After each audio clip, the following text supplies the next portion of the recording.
So, last slot of the day. I'll try to stop you all from nodding off. I'm going to try and tell you a little bit about our story. What I want to try and do, because I'm finishing up, is try and draw in some of the key points that I think have been made by other people through the course of the day. Why I think stuff like this is really important for you guys.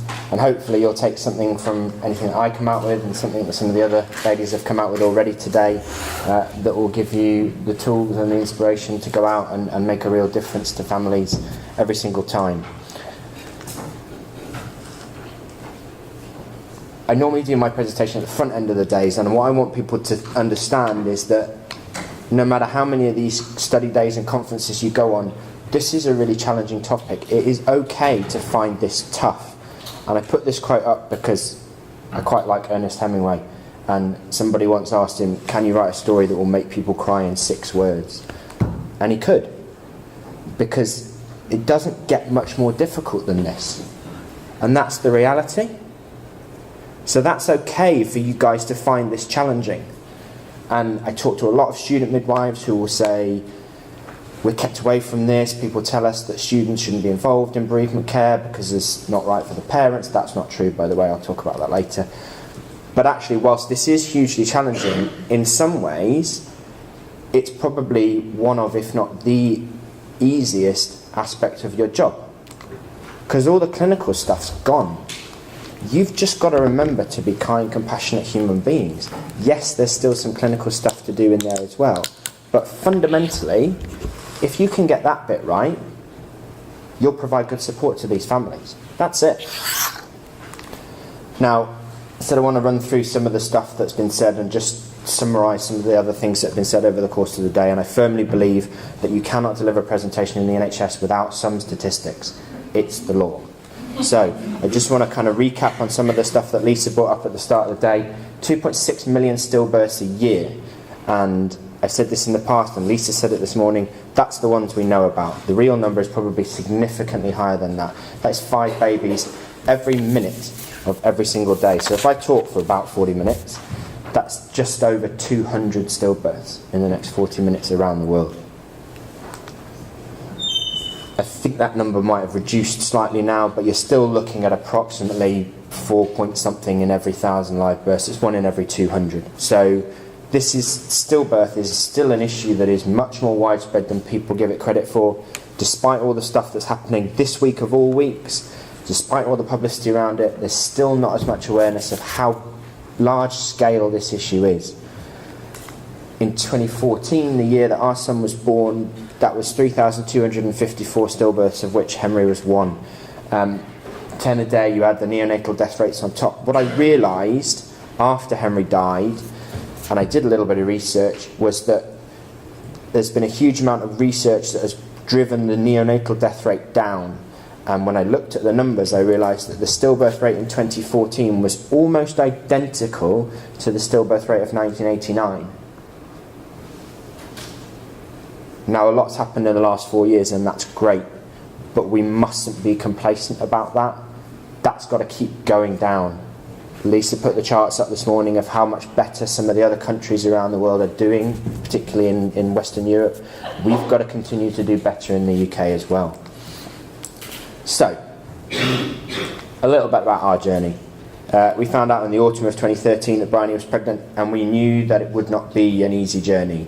She was over the age of 40, so she's advanced maternal age, a term that she hates. She's an insulin-dependent diabetic. And she did the entire pregnancy with an Elizarov frame on her leg. Does anybody know what an Elizarov frame looks like? Looks like that. So that means restricted mobility. That means, in the context of what Jess was saying, that means you're sleeping on your back because you are not sleeping on your side with one of those digging into the side of your other leg for 9 months. So we knew that there were going to be some challenges, but it all began pretty well. The only real drama early on was that she went off T, which was the giveaway sign for the girls in her office. So as most first-time parents who didn't have really a clue what we were doing, we concentrated on important stuff. We got very hungry caterpillar outfits. We got baby grows for sports teams, rugby balls, lampshades, all the kind of key stuff that when I was let loose with the shopping, this is what we came home with. And then we got to the 20-week scan, and I was actually in Spain with work, so Bryony got the sonographer to write the sex of our child on a little card, and she kept it sealed in a little envelope until I got back. And then we found out we were having a boy. And so, because I'm prioritising the important stuff, at 20 weeks, the first thing I needed to do was sort out a name. And that's my best friend from school. His name's Henry. He was killed in a car accident when we were 14, and I always knew that I would name my first son after him. It's a sort of baby loss version of, is it alright if I marry your daughter, in a weird kind of way. And we talk a lot about legacy, and lots of parents have talked today about legacy, and that applies whether your child is stillborn or whether they die in an accident at the age of 14, because you are always worried that people will forget your child, and that doesn't matter whether they died in the womb or whether they died as a teenager. People love the idea that they are being remembered and their memory lives on. So still no problems. I really don't know what all the fuss was about. They said it was going to be really challenging. We continued to concentrate on important stuff, but before that we had antenatal classes, 3 classes at the hospital, and we had a date set for the induction. I just want to touch really briefly on antenatal classes. Jess has talked a lot about education and resources and things like that. We went through 3 antenatal evening sessions where I practiced putting a nappy on a doll really badly, and at no point in any one of those 3 sessions did anybody say to us, and are you aware of what movements really feel like? And do you know how to keep tabs of your movements? So if you're involved in the delivery or the planning of antenatal classes, you have a captive audience. I understand that there is a balance between not scaring people and informing them. I would much rather have just had a little bit of fear and have a 4.5-year-old running around now and not be here, despite how lovely you all are, to not be here today. So take that opportunity when you've got people in a room to educate them as well on things that are going to happen in the run-up to birth, as well as things they need to think about after the birth. Because I never got to put the nappy on the baby, so it didn't matter how bad I was with the doll, because it was pointless. So we continued to concentrate on the important stuff. Bryony got really hooked on one of these Facebook buy and sell groups in the local area, and she got this bear. I say she got the bear, she was logged on to the group. I got the bear. Like, Bryony wasn't convinced, and I don't know why this woman was getting rid of this bear. I think we picked it up for about 15 quid, which I think is an absolute bargain. It doesn't take up that much space. And then we got a rabbit space hopper, because why would you not get a rabbit space hopper given half a chance? So on the last weekend of April 2014, we put the final touches to his room. If you're wondering why Bryony's lying on a bed and you can see a kettle in the background, we'd moved the bed downstairs because of the frame, so it was just easier to keep it all on one level. But we had everything sorted. That's the other reason you buy a rabbit space hopper, so the bear can put his feet up once we're all sorted. And we're all ready to go. She started her maternity leave. She had a week to take it easy before the big day, the 2nd of May. And then on the 30th of April 2014, our world was turned upside down. Bryony went up to the hospital. She had a routine appointment at the hospital, and they said, just come in, we've got you booked in, just come in anyway, and we'll just give you the once over before you come back in on Friday. And I went to work as normal. It was my last day before I started paternity leave, and I was in Macclesfield. Has anybody ever been to Macclesfield? It's the single hardest place in the country to get into or out of. And I got a phone call just as I was pulling into the car park about 11 o'clock. In my line of work, if you get a phone call from an unknown number, I'm sure it's the same for most of you, it's a hospital. And I thought it was the guys in Macclesfield ringing to say, where are you, why aren't you here, we want to start. And it wasn't. It was the antenatal clinic in Harrogate. It was Bryony, and she said, you need to come home. Henry's gone. And so I went into the hospital in a bit of a daze and found the theatre sister, kind of told her what little I knew of what was going on, went to try and find the surgeon, and he came flying around the corner, this big, brash, outgoing Pakistani guy. All orthopaedic surgeons are brash and outgoing. It's the law. So he came flying around the corner, come on, let's go, let's get going. And I said, I'm not staying, I'm actually going home. Spent a bit of time, I don't really know how, just talking him through this kit that he was using that afternoon for the first time. And then I had a sort of, that says 1 hour 54 minutes, that's not true. About 2.5 hours at least drive home. And I still didn't really know what was going on, so my overriding emotion at that point was kind of numbness, because I couldn't process what was happening. It was just nothing, a sort of void. So I just made a load of phone calls, and then Bryony was at home by the time I got back, and we went up to the hospital to meet the consultant, and she said, well, it's Wednesday afternoon now, you're due on Friday, so we'll stick to that, just come in on Friday. See you Friday. And I think there's something to be said about this period for families that are in this situation. It's quite often 2 or 3 days between the point at which you find out that your baby's died and the point at which you hit the hospital to start the process of giving birth. And that's an opportunity for the care to start. I'm not quite sure how. When we got to the hospital, our care was great. For about 36 hours, we were just in a bit of a flat spin at home without any real support or guidance. Nobody giving us an idea of what a hospital bag looks like when you don't have to bring nappies or wet wipes. I don't know the answer to that, so that's something to think about. I'm just going to chuck the odd one out there for you to think about. Some of it doesn't have answers from me. So our family came from all over the country, and we went into the Ferndale suite, that's the bereavement suite at Harrogate Hospital, at 9 o'clock, and Bryony's induction began. And nothing really happened until about 7 o'clock in the evening. And then she got really sick. She started fitting, she started vomiting, she was passing out, her blood pressure was 200 and something over 140 something. I was pretty sure at that point that she was going to die as well. And I remember taking the consultant out of the delivery room back to the bereavement suite and saying, you don't need to keep our son alive, you just have to make sure my wife doesn't die as well. And that's a pretty dark thought process, but that's the reality of that. I've lost one of them, I'm not going to lose both of them. And she went from 4 centimetres to fully dilated in about 40 minutes. She's allergic to morphine, so she couldn't have any gas and air or anything like that. They eventually said she could have an epidural, but by the time the anaesthetist got there, we were way too far down the line. So this little Filipino guy kind of walked in, took one look at what was going on, and just turned around and walked straight back out again. I think I was the only person that noticed he'd even walked into the room. So on about 5 minutes later, on nothing more than a couple of paracetamol, Henry was born. The first time I presented this was when they launched the Saving Babies' Lives Care Bundle in 2016, and I put that up because I figured that's what parents do. They tell you how much their child weighed at birth. And I was presenting in Leeds to the great and good of the midwifery world, and nobody batted an eyelid at that. And Michelle asked me to come and speak in Bolton about a year ago, and I put that same thing up, and the whole room went and I think for me that's really indicative that society, the professionals, are starting to understand more about what growth restriction means and the impacts and the risks that are involved behind it. I didn't know that at the time, that 413.5 is really small at 38 weeks. I look back at what would have been a customised growth chart now, and Henry would be classed as growth restricted at 34 weeks.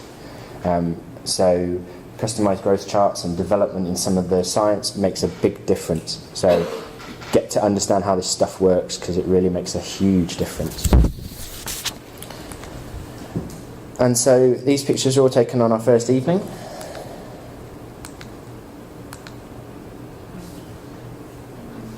I really like that picture because there's a thumbprint in the top corner.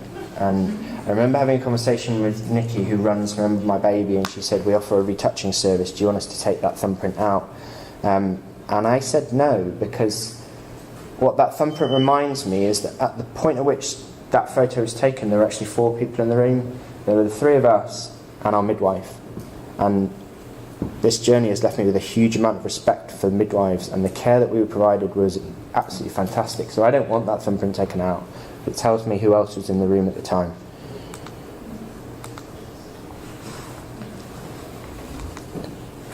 And we spent a couple of days in the bereavement suite at Harrogate Hospital, and we couldn't have asked to be supported better.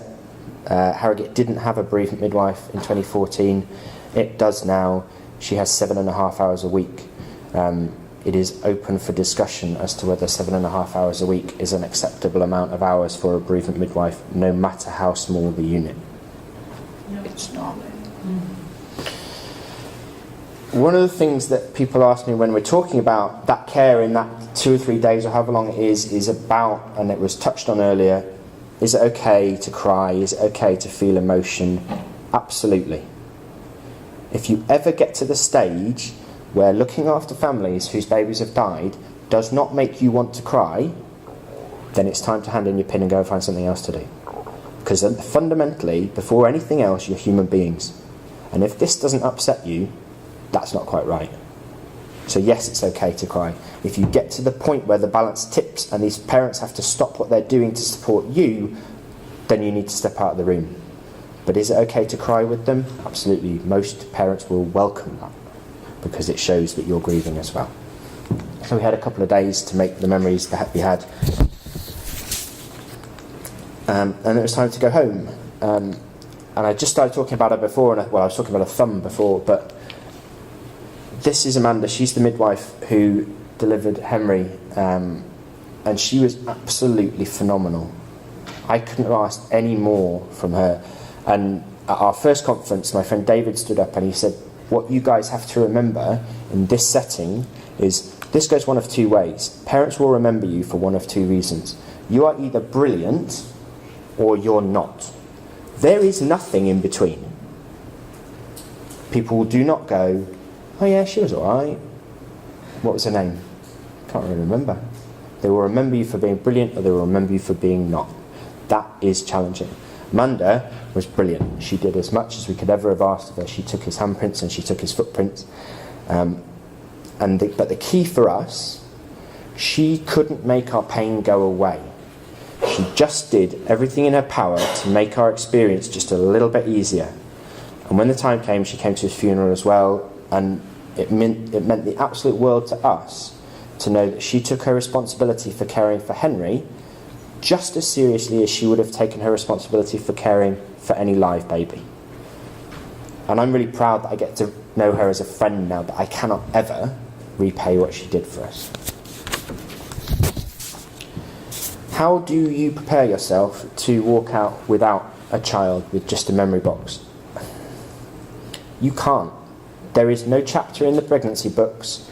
There is nothing in any of the manuals about how to start parenting without your child. You just find a way. We got a memory box. Memory box we had was our first contact with Our Angels, the charity that I'm now involved with. What that memory box said to me was that no matter how isolated you feel at this moment, you are not alone. There are other people in your town who have been through this experience. They have survived, and now they're doing stuff for you. And so even on that first couple of days, what that box said to me, notwithstanding the contents that were inside it, was, you're going to be okay. You're going to get through this. Little point on memory boxes. For me, there's two different things, and I think things have developed a little bit in the last 4 years or so. Memory boxes offer two things. They offer the chance to give memories, and they offer the chance to make memories. I look back on it now, and we have handprints and we have footprints, and I just wish that I'd been involved in making them, because the making of them is a memory in itself. So that is an additional opportunity. So use those, but engage the parents to do it. We were inundated with cards and flowers. The florist delivery driver will never, in Harrogate, ever go to someone's door and say, someone's popular, ever again. I think I ruined the guy's day.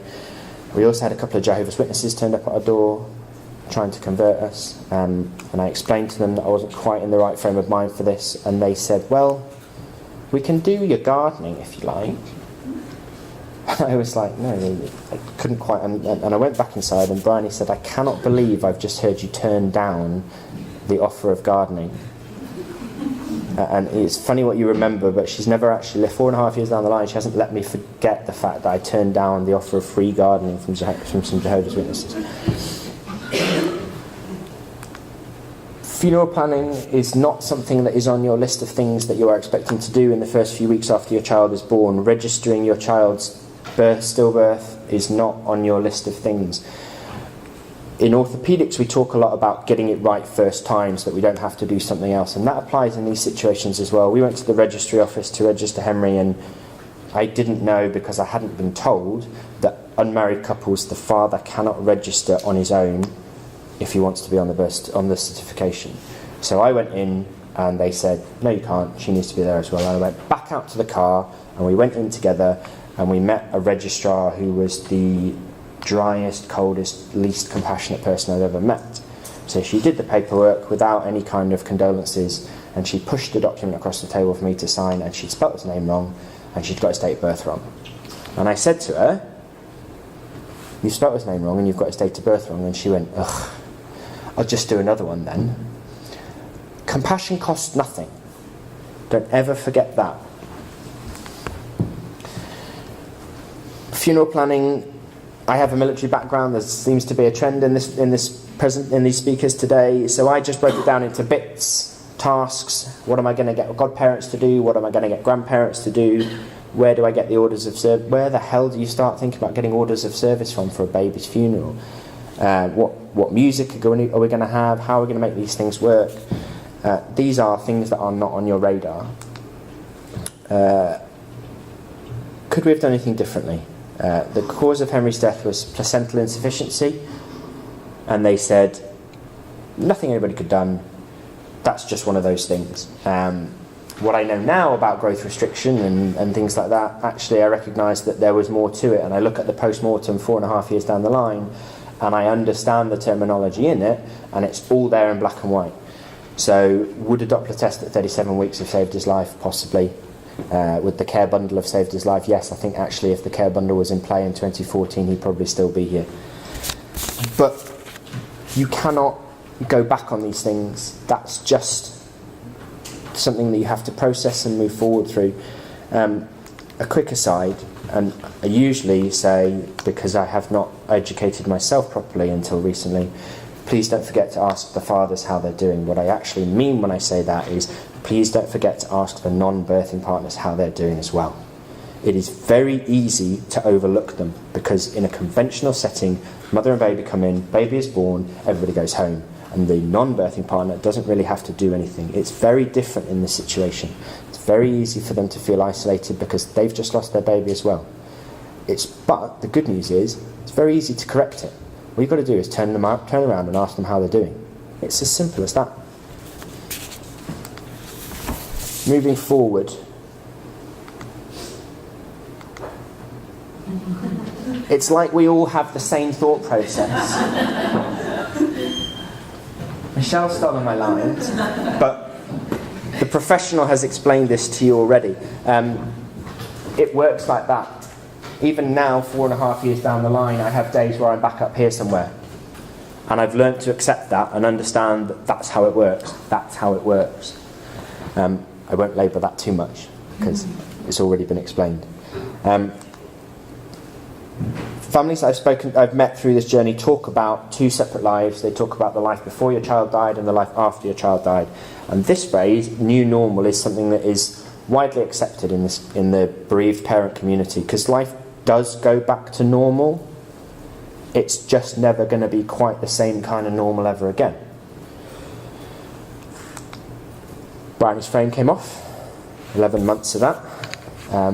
I did the bloke thing and discovered that if you don't really deal with what you're going through and you just throw yourself into work as a distraction, you can do okay. And we got involved with our angels. We met the most kind-hearted and inspirational group of people you could ever wish not to meet. But I would not be without any of them. Just like I wouldn't be without any of the other parents in this room today, because there's something about this experience that pulls people together and forms bonds that you just can't break. So we became heavily involved in our angels. I started to take on some of the running of the charity.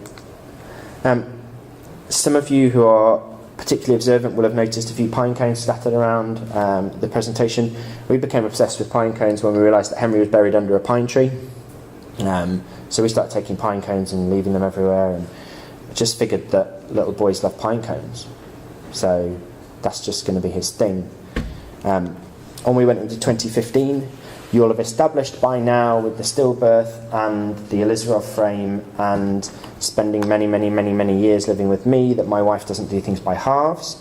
So we were trying again to see, we decided we were going to go again. And then that was put on hold when she was diagnosed with stage 3 breast cancer in March 2015. So we'd been waiting anxiously for a referral to see the IVF clinic, and nothing was happening because she was outside of the funding boundaries. What we discovered is that as soon as you're diagnosed with breast cancer, there's like a bat phone under the desk in the cancer clinic, and they just reach out. And so she got diagnosed at about 3 o'clock in the afternoon, and we got a phone call about an hour later from the IVF clinic in Leeds saying, can we see you at 8:30 tomorrow morning? And I did say to her, it's quite a particularly over-engineered way to get through to IVF, but that's how she rolls. So we got rushed through all the way through to the embryo storage. They had to get that done before she could start her chemotherapy. So she had chemo, she had radiotherapy, she had surgery. Henry's headstone went in. We were determined that we'd get it in before his first birthday, and we did. We managed it the week before. We wanted something fun, something a bit different, so we got this owl. It's made from a stone that was dredged from a riverbed in China, and if you look really carefully, they carved a pine cone into the front of it as well. We started putting bird feeders up in the trees behind his grave, and he has his own pet robin now called Robbie. I have a rugby background. Nicknames should come with an IE or a Y on the end. That's just the way it is. Everything just has an IE or a Y on the end. Our Angels became a registered charity, which meant we could start doing a lot more in terms of fundraising and awareness raising. That's my best friend in the world. Her name's Emma. I would not be here if it wasn't for her. She's the chairperson of Our Angels, and without her, there's no way I probably wouldn't be around, let alone stood here talking to you today. She was the Harrogate and District Volunteer of the Year 2015, which was a real statement for the progression that the charity had made that year. And we went into 2016. We kept ourselves busy. That's the launch of the Saving Babies' Lives Care Bundle. I was briefed, please can you make them cry so they do the things we want them to do? Yep, not a problem. And you know, Jess talked about it earlier, and the guy that spoke after me was one of the senior directors of maternity safety and transformation for NHS England, and he stood up after everybody had had a bit of a sob and said that 15 years before they'd done a report, they'd done a study, and they'd identified these 4 key points that were going to reduce stillbirths, sort of the 2000-2001. Smoking cessation, better understanding of reduced movement, better education on growth restriction, and better monitoring during labour. And everyone had gone, yeah, that sounds pretty good, and then went back to work. And we were stood there 15 years later at this fancy ballroom in a hotel in the middle of Leeds, and they said, we've got a new report, and it says there are 4 things that are going to reduce stillbirth: smoking cessation, better understanding of reduced movements, better detection of growth restriction, and better monitoring during labour. They're saying 4 things, but actually the difference, and the fact that you guys are all sat here today, and the care bundle's been coming through and everything else, the difference is now people are doing something about it, and that's why we're starting to see rates drop. So Jess has already said it. If you're not up to speed on the Saving Babies' Lives Care Bundle, get up to speed on it. It's really significant. And they gave out post-it notes to everybody at the end of the day and said, please can just, on post-it note, in one word, just sum up the day. Bearing in mind this is the launch of a new national initiative that's been 15 years in the making. And somebody, I don't know who, to this day I don't know who, just summed up the whole day with the word Henry. And as bereaved parents, we don't get very many opportunities to feel proud of our children, because they're not here to do stuff to make us feel proud, but actually I'll take that one.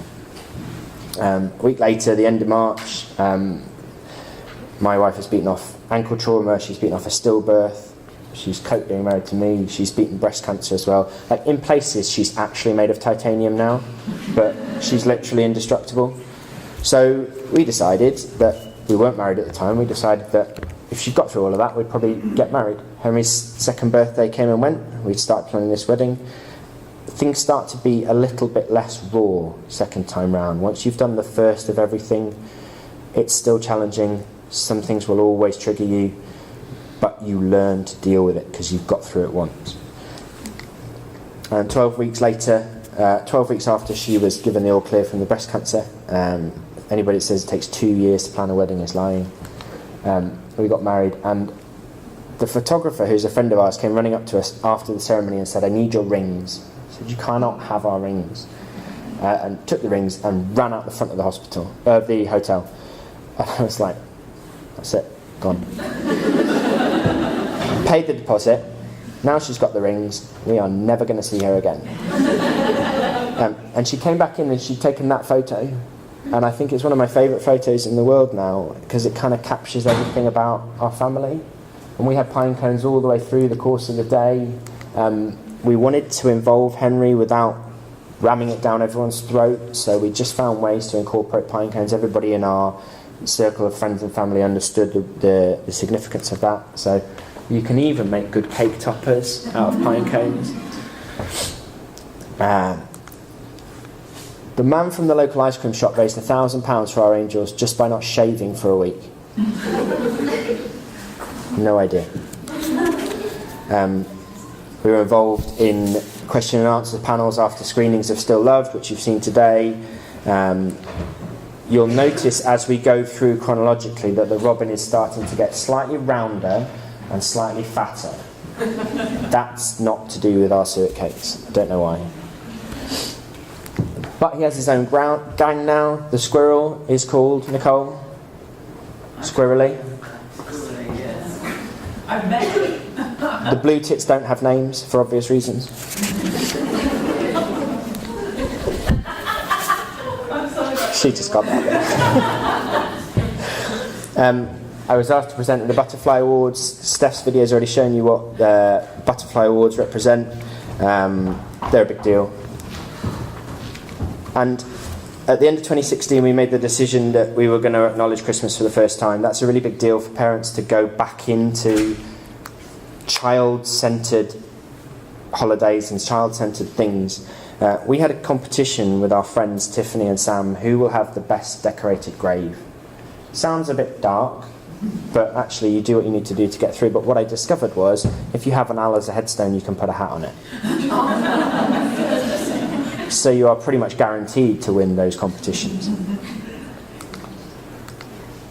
So I start to split it now into two different parts, and I've got the part where we do all this kind of stuff, and then the part of where we are as parents and what our family is. So I split our journey into pine cones and study days. The pine cones bit is our journey as parents, and then the study days bit is this stuff. I started blogging, pineconesandstudydays.co.uk.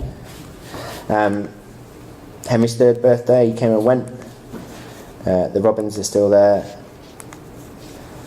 My friend Emma, who lives down in Southampton, I'd never met her, wrote this poem. She hadn't written any poetry in the 2.5 years since her daughter died.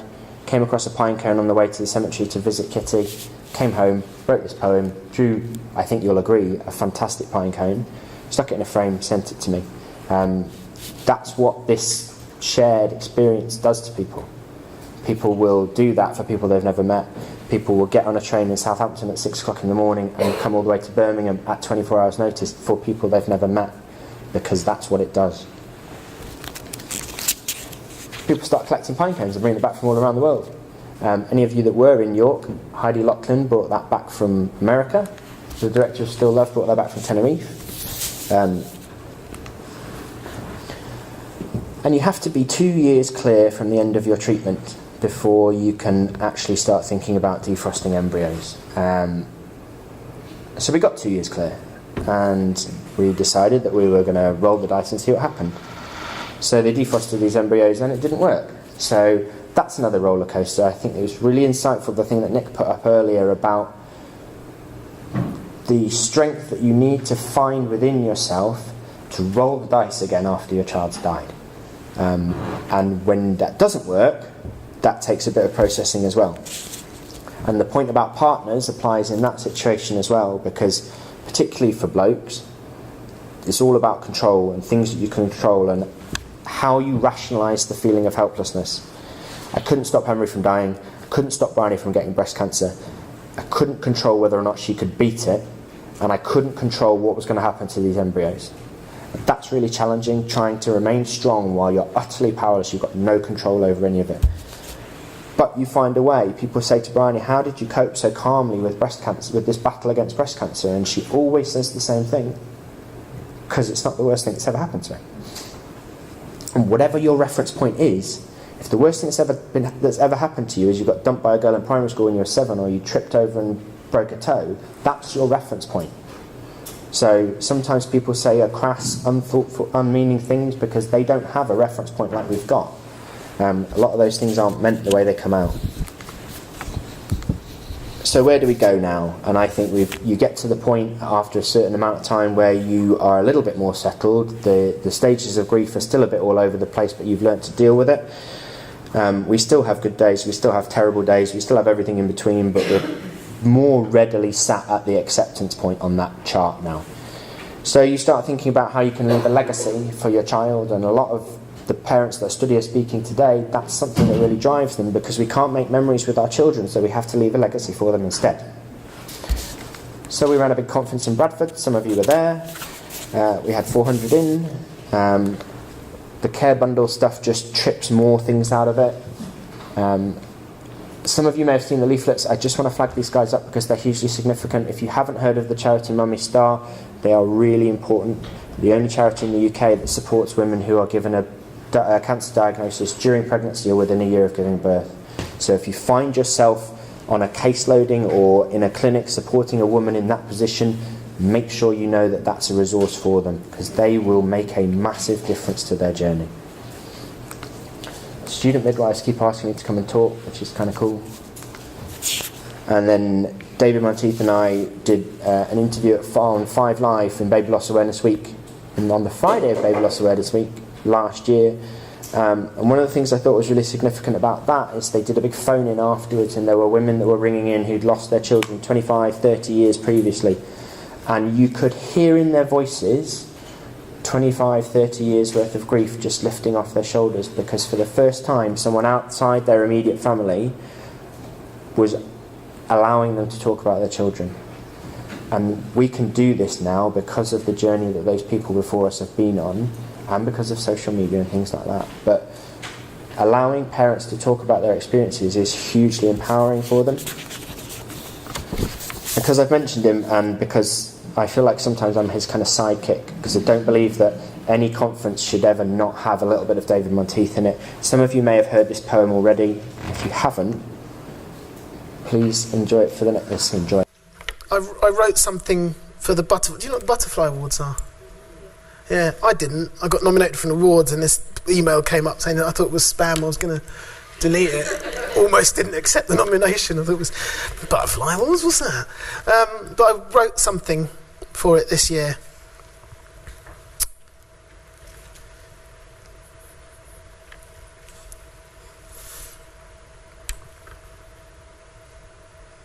There was a pause, then a breath. We drove in our car. The hospital wasn't far, but my breathing was shallow and laboured. My heart was flip-flopping in my head. I was hoping that soon we'd be laughing because my daughter was hopping, trying to avoid the Doppler. Then the lady, she scanned us, and the words she was speaking, which were apparently English, suddenly made sense in my head. "I'm sorry," she said. A pause. Then I breathe. It's the only way to relieve the pressure that's bending my chest and punching my brain. My wife's eyes are tearing as grief is searing a path to her soul. And I'm no longer whole because of my grace-shaped hole. A girl with eyes I'll never see. A smile that will never be. Friends that will never come round, and you say I have to put her in the ground. Grace, I will say it. That's my daughter's name, and I'll own it and shout it out loud. And I need you to know I have said to my friends that my girl wasn't stillborn, she died. And I'm sorry if talking like this ain't a hit, but I'm not going to sugarcoat it. And I pause. And I breathe. I'm not ashamed of my dead child whose grave I dug and created, and neither should you of your dear beloved, for they lived for a while and we were elated. Before their bodies were laid in a tomb, they had life in a womb incubated. And while I celebrate life and grieve for her death, I take a drink from my cup. Wait, my 1 week is up? You want me back working? You think I've been shirking when I don't even know who I am? And I pause. And I breathe to shout she was real, to uplift my screaming brothers and sisters. We are parents, no doubt, and it needs to be said that the time for the silence has shifted. And the MPs sat and debated. Yes, brave women spoke, but had my anger abated? Because so many seats there were empty, like my heart when my daughter left me. So screw the taboo. Let's stand up with pride and tell the world of our grief. Depression and guilt, I'm giving you notice. My eyes are sparkling again, because it's time doctors woke up and the public got broke up, because I ain't living in silence no more. See, the quiet inside is too loud to contain. I have to do something. I just can't refrain. So I pause and I breathe.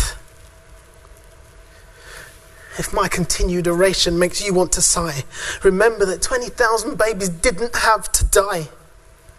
For all those grieving whose pain is held up high, get ready. For here comes my battle cry.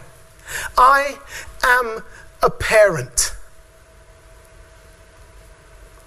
And just like my daughter, I pause. And unlike my daughter, I breathe. I pause. And I breathe.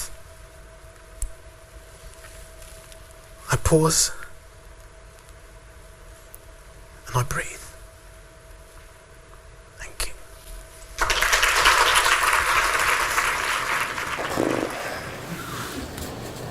So, one of the things a lot of parents will talk about is traditions and symbols, and those symbols might be lions or elephants or pine cones.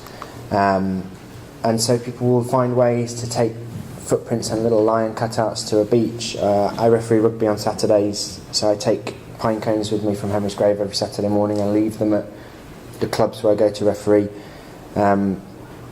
What I've discovered, this is a really good way of working out which clubs are better at cleaning their referees' rooms. You go back and there's just like 4 of them lined up. And it just allows you to feel close to your child, and that's hugely significant. But we've talked about numbers and we've talked about the scale of the issue, and the thing that I really want to try and bring home is it's really easy to get caught up on the numbers, and we talk about the care bundle and reducing stillbirth rates, and is it 4.7 per thousand or is it 4.4 per thousand? And then we can worry about, well, is our hospital's rate above or below the national average? Unless your number is 0, that's still families. So we have to remember that behind all of those numbers, each of those numbers simply represents a child that isn't here and parents that are learning to process that. So I put this slide together because there aren't enough of these sorts of events for us all to stand up and share our experiences. So Nicole and Jess and Michelle and I and everybody else that's been here today gets to stand up and talk about it. But when we do that, we represent everybody else at the same time. And that's really significant. I'd just like to put this slide together because I just want everyone to remember that the numbers actually have people behind them.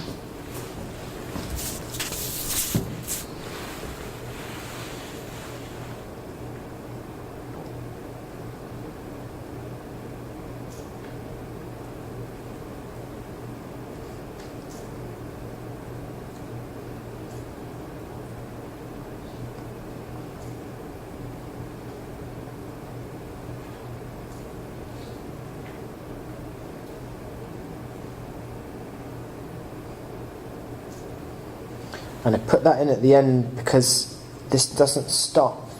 This little girl's mum used to be one of my students when I was briefly a teacher after I finished university, until I realised that I couldn't stand being around teenage kids. And so it comes back around. And we have to just keep doing everything we can, because the next generation are facing that as well. But as few of them as possible facing it, then that's the better. We've talked about this, Jess has talked about this, Nick's talked about this. These are amazing. If your interests aren't using them, please take one with you today and just ram them down everybody's throats until they start using them, because these save lives. You've already heard it from Nick today. They genuinely will save lives. And you'll have noticed that I got to the end of 2017 and then I went off and did some other bits. And so I thought I'd just kind of come back to where we've got to in our journey. Interesting fact about robins. They're very territorial. You very rarely get more than one together. Henry's Grave has got 2 robins that come in from the right and 1 that comes in from the left. And every time the one that comes in from the left lands on the tree, the 2 from the right chase them off. And that's why, until today, you've never seen a photo of 3 robins in the same picture together. Interesting robin fact. But they are all getting fatter still. And we're still doing these. That was York in February, and here we are again today. Days like this, I hope, are empowering and engaging for you guys. They're actually really empowering for us as well as parents, because we can see that you guys have come up here and given your time up on a Saturday because you want to make things better. And that's hugely inspiring and empowering for us as well. And we got back on that saddle again. We thought we'd give it another go and just see what happened. So we went out to Cyprus in May of this year. We had to use donor eggs because we only had the embryos that we had left after the cancer treatment. I took that photo just after we left the IVF clinic on the first morning we were there. So when I looked up at the sky and I saw that, and to my mind, probably accurately, that was taken at the exact moment that the lab were creating our embryos. And I just thought there was something about the image that was significant. That photo I took when we were on the drive back to the airport. What I interestingly discovered, I'm not superstitious, but Cyprus is absolutely full of pine trees. So we made a little cairn by the side of the road with some of Henry's pine cones and some of the ones we picked up over the course of the week. And here we are. So we're going with everything that Jess has already talked about. I don't intend to labour it all through. I will talk about the fact that at 7 weeks and 5 days, Bryony had a massive bleed, and we went to bed on the Sunday night thinking, this is it, finished. And we went up to we were due to be seen at the IVF clinic on the Tuesday. We went up to early pregnancy on the Monday, just essentially to be told what we already knew, which is what Jess has already touched on. Your baby has died. And the sonographer was lovely, and she got the gel out, and she said, yeah, everything looks fine. There's the first one. And there's the second one. And so I told you my wife doesn't do things by halves. So as of today, she is 24 weeks and 5 days pregnant with twin girls.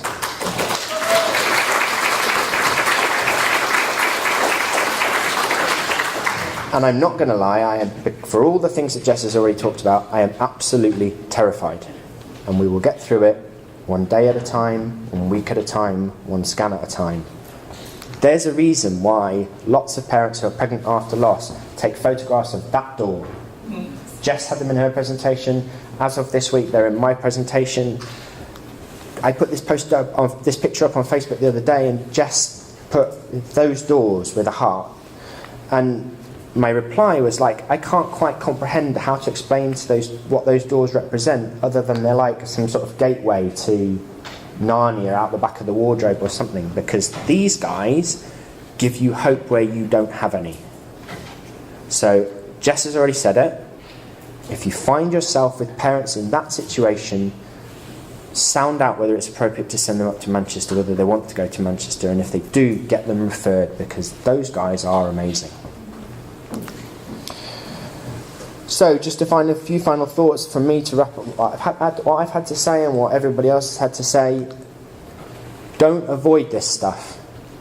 If you avoid it, parents feel more isolated, then they withdraw back into themselves, and the whole cycle repeats itself. Engage it. Talk to these parents. Will Quint said it in Parliament on Tuesday. Speak to them about their children. Talk about their children by name. Tackle it head on. We can't make or break it. Jess and Nicole and Max and Michelle and I can stand here and talk about our experiences all day, but in terms of the provision of care, that's on you guys. You guys make or break this stuff. So I hope that you found that you've got lots of useful and insightful stuff to take out of today that will help inform your practice. But never stop learning about this stuff, because it's all on you guys. We can give you what we can give you, but you're the ones that are giving it to the parents. Please remember that every family matters. Statistics are great, they dominate everything we do, but underneath every number there is a family. Reach out to charities in your area, educate yourself. Nicole talked about it earlier. Whatever area of the UK you've come from, there will be charities working in this sector. And if you want to make things happen because you're setting up a bereavement service from scratch or whatever else it is, they will help you find ways to do things that you cannot otherwise do. Reach out to them. One thing I've learned about bereaved parents is they are desperate to give something back. Reach out to them, engage them, throw ideas at them. No idea is too crazy if you've buried your children. Just throw stuff at us. And there's two aspects. We've talked about mama wallets and we've talked about bereavement care. I would much rather that nobody ever walked through the door of our support group ever again, because we've got the number down to 0, but the two things go hand in hand. So we've got to be educating about reduced movements and prevention, and we've also got to work out how we provide the best support to parents that we cannot stop their babies from dying. Because this sums it up for me.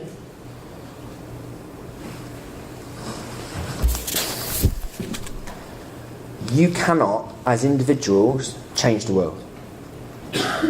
Every little bit contributes to the wider good, but actually you can change the world for individual families.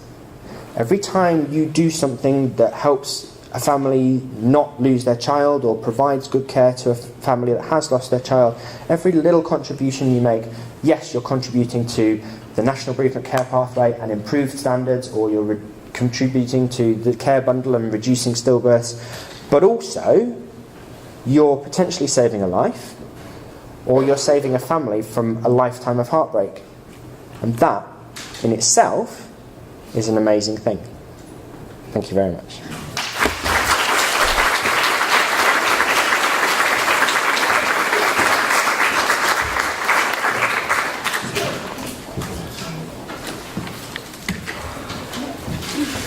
Okay, so that brings our final speaker.